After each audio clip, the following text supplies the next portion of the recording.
Hard hitting vlogs.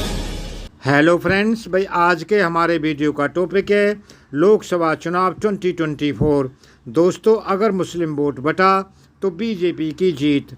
जैसा कि आप जानते हैं कि बीजेपी के विजय रथ को रोकने के लिए विपक्षियों ने एकजुट होकर Indian national developmental inclusive alliance यानी इंडिया बनाया है। वहीं बीजेपी ने इसे काउंटर करने के लिए नेशनल डेमोक्रेटिक अलायंस यानी एनडीए के कुनबे में कुछ और दलों को जोड़कर उसकी संख्या खुद को मिलाकर 39 कर ली है। विपक्षियों के पास बीजेपी को मात देने के लिए सबसे बड़ा हथियार मुस्लिम वोट बैंक ही है, मगर वह भी अब अधिक कारगर साबित नहीं हो पा रहा है। बीजेपी हिंदू वोट बैंक अपने झंडे तले लाने के साथ ही ओबीसी वोट पर भी पकड़ बनाए हुए है। आखिर क्या है बीजेपी की जीत का गणित? इसको जानने के लिए पिछले चुनावों और मुस्लिमों के वोट प्रतिशत पर नज़र दौड़ानी होगी। उत्तर प्रदेश में हुए चुनाव में बीजेपी ने मुस्लिम बाहुल्य सीटें होने के बावजूद जीत दर्ज कर सबको चौंका दिया था। आजम खान के गढ़ रामपुर में 50% से अधिक मुस्लिम हैं। इसके बावजूद बीजेपी ने जीत दर्ज की थी। वहीं आजमगढ़, जो कभी मुलायम सिंह का गढ़ था, वहां मुस्लिम यादव समीकरण 40% से अधिक होने के बाद भी बीजेपी ने जीत हासिल करके ये साबित कर दिया कि मुस्लिम वोट एकजुट होने का भी उसे ही फ़ायदा मिल रहा है। लोकनीति और CSDS के आंकड़ों पर नज़र डाली जाए तो भारतीय जनता पार्टी के मुस्लिम वोट बैंक बढ़ने की शुरुआत 1998 से हुई थी, जहां 1996 में बीजेपी को मात्र 2% मुस्लिम वोट मिला था। वहीं 1998 में वह 3 गुना यानी कि 6% पहुंच गया। इसके बाद 1999 और 2004 में 1% बढ़कर यह 7% तक पहुंच गया। दोस्तों, 15वीं लोकसभा में यह घटकर 4% पर आ गया।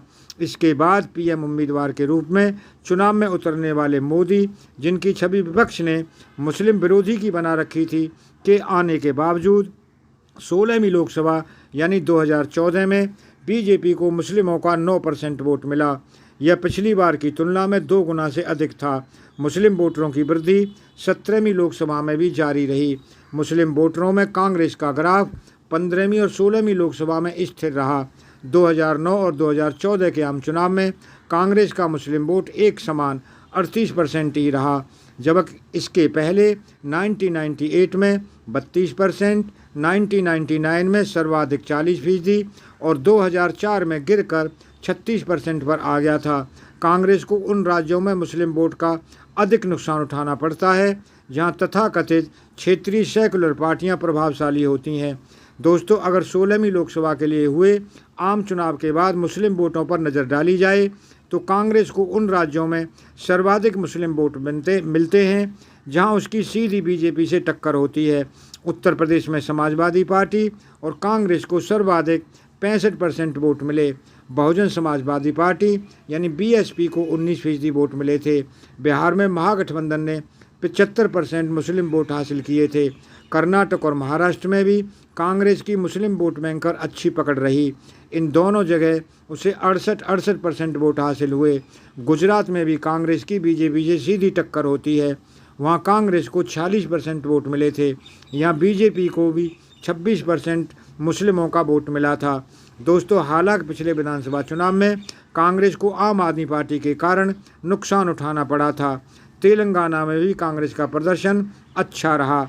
भारतीय राष्ट्रीय समिति यानी BRS के चंद्रशेखर राव, जो पहले TRS थी, और असदुद्दीन ओवैसी की ऑल इंडिया मजलिसे इत्तेहादुल मुस्लिमीन यानी AIMIM के रहते हुए भी कांग्रेस ने यहाँ सर्वाधिक 34% वोट हासिल किए थे। हालांकि उसे वोटों की तुलना में सीटें नहीं मिली थीं।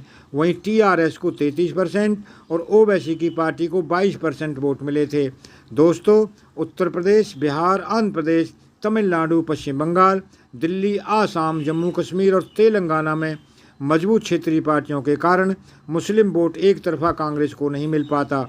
यहाँ पर मुस्लिम वोट धार्मिक, भाषा और क्षेत्रीय आधार पर बट जाता है।